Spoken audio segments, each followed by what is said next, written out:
دا د کندوز په قلعه‌زال ولسوالۍ کې د املوکو جوړ شوي بڼونه دي. تازه په دغه ولسوالۍ کې بڼوال د املوکو د حاصلاتو د ډیروالي خبر ورکوي او په وینا یې که د بازار موندنې په برخه کې شته ستونزې حل شي، دوی به وکولی شي له دغې میوې څخه د خپل ځان لپاره ښه عاید ترلاسه کړي. جریب زمین است، 4 رقم املوت دارم. قیمتش امسال یک چیز پایین است، نرخش ارزان است.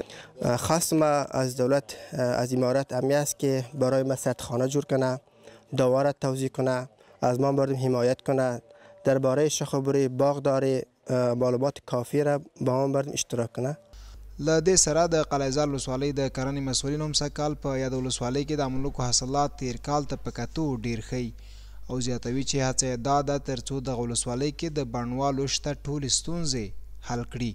نسبت به سالهای گذشته سطح ولسوالی قلعه‌زال تقریبا 100 جریب زمین باغ املوک ما مردم داریم. 4 نوع املوک است. الحمدلله نسبت به سالهای گذشته امسال املوک ما مردم خیلی زیاد رو به افزایش هسته. ویل کېږي په کندوز کې سږني ښه موسم له امله نه یوازې د املوکو حاصلات ډیر وو، بلکې سږکال په دغه ولایت کې د ډیری نورو میوو حاصلات هم تیرو کالو ته په کتو د پام وړ ښه وو.